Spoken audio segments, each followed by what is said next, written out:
வணக்கம், welcome to Chandraj cooking. இன்றைக்கி சுரக்காய் புளிக்குழம்பு தாங்க செய்ய போகிறோம். வாங்க எப்படி செய்யுதுன்னு பார்க்கலாம். அதுக்கு ஒரு மீடியம் சைஸ் சுரக்காய் எடுத்துக்கலாங்க. அது மேல் தோலை பீல் பண்ணிக்கலாங்க. லைட்டாக பீல் பண்ணால் போதும். இந்த சுரக்காய் புளிக்குழம்பு செய்ய 15 நிமிஷம் ஆகுங்க. ரைஸோட சாப்பிட்றதுக்கு ரொம்பவே டேஸ்ட்டாக இருக்கும். சுரக்காயை சின்ன சின்ன பீசஸாக கட் பண்ணி எடுத்துக்கலாங்க. ஹோம்மேடு மில்லட் ஹெல்த் மிக்ஸ் ரொம்ப ஹைஜீனிக்காக வீட்லேயே ரெடி பண்ணி சேல் பண்ணிகிட்ருக்கேங்க. உங்களுக்கு தேவைப்படுதுன்னா ஸ்க்ரீனில் தெரிகிற வாட்ஸ்அப் நம்பருக்கு வாட்ஸ்அப் பண்ணுங்கள் ஆர் கால் பண்ணுங்கள். சுரக்காயை சின்ன சின்ன பீசஸாக கட் பண்ணி வச்சாச்சுங்க. அடுத்ததாக 1 கப் சின்ன வெங்காயம் எடுத்துக்கிறேங்க. சின்ன வெங்காயத்துக்கு பதிலாக பெரிய வெங்காயம் கூட சேர்த்துக்கலாங்க.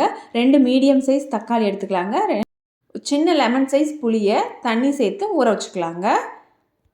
ஒரு கடாயில் 3 டேபிள் ஸ்பூன் நல்லெண்ணெய் சேர்த்துக்கலாங்க. 1/2 டீஸ்பூன் கடுகு சேர்த்துக்கலாம். கூடவே 1/4 டீஸ்பூன் வெந்தயம் சேர்த்துக்கலாங்க. வெந்தயம் அதிகமாக சேர்த்துட்டா கசப்பு தன்மை வந்துடுங்க, அதனால் அளவாக சேர்த்துக்கலாம்.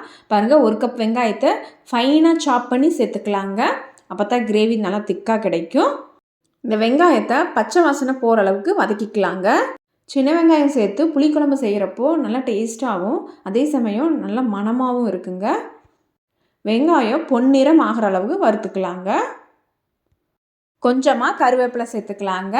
பாருங்கள், வெங்காயம் நல்லா வறுபட்டுருக்கு. இப்போ கருவேப்பிலையை சேர்த்து 1 நிமிஷம் போல் வறுத்துக்கலாங்க. 2 மீடியம் சைஸ் தக்காளி நம்ம கட் பண்ணி வச்சுருந்ததை சேர்த்துக்கலாங்க. சேர்த்து கைவிடாமல் கலந்து விட்டுறலாங்க. நம்ம சேர்த்துள்ள தக்காளி பீசஸ் நல்லா குழைவாக வேகிற அளவு நம்ம ஃப்ரை பண்ணிக்கலாங்க. கூடவே 1 டீஸ்பூன் உப்பு சேர்த்து ஸ்டவ்வை சிம்மில் வச்சு கலந்து விட்டுக்கலாங்க. பாருங்கள், எண்ணெய் பிரிஞ்சு தக்காளி வெங்காயம் நல்லா ஃப்ரை ஆகிருக்கு. ஒரு வாட்டி மிக்ஸ் பண்ணி கொடுத்துட்டு இந்த டைமில் நம்ம மசால் பொருட்களை சேர்த்துக்கலாங்க. 1/2 டீஸ்பூன் தனி மிளகாய்த்தூள், 2 டீஸ்பூன் மல்லித்தூள், 1/2 டீஸ்பூன் சீரகத்தூள் சேர்த்துக்கலாங்க. சேர்த்து ஸ்டவ்வை சிம்மில் வச்சு ஒரு வாட்டி மிக்ஸ் பண்ணி கொடுத்துக்கலாங்க. வீட்டு குழம்பு மிளகாத்தூள் கூட சேர்த்துக்கலாங்க, நம்ம விருப்பம். இந்த ஸ்டேஜில் நம்ம கட் பண்ணி வச்சுருந்த சுரக்காயை சேர்த்துக்கலாங்க. சுரக்காய் உடம்புக்கு ரொம்ப நல்லதுங்க. வெயிட் லாஸ் பண்ணுறவங்க அவங்க டயட்டில் அடிக்கடி சுரக்காயை சேர்த்துக்கலாங்க. இந்த சீசனில் சுரக்காய் நிறையா கிடைக்குங்க. சுரக்காயை மசாலாவோட நல்லா மிக்ஸ் பண்ணிக்கலாங்க. சுரக்காயில் ஆல்ரெடி தண்ணி கண்டென்ட் இருக்குங்க, அதனால் தண்ணி சேர்க்காமல் ஸ்டவ்வை சிம்மில் வச்சு மூடி போட்டு 2 நிமிஷம் வேக வச்சு எடுத்துக்கலாங்க. பாருங்கள், 2 நிமிஷம் ஆயிடுச்சு. நம்ம லிட்டை ஓப்பன் பண்ணி பார்க்கலாம். மறுபடியும் நல்லா மிக்ஸ் பண்ணி விட்டுறலாங்க. ஒரு சிலருக்கு சுரக்காய் குழம்பு பிடிக்காது.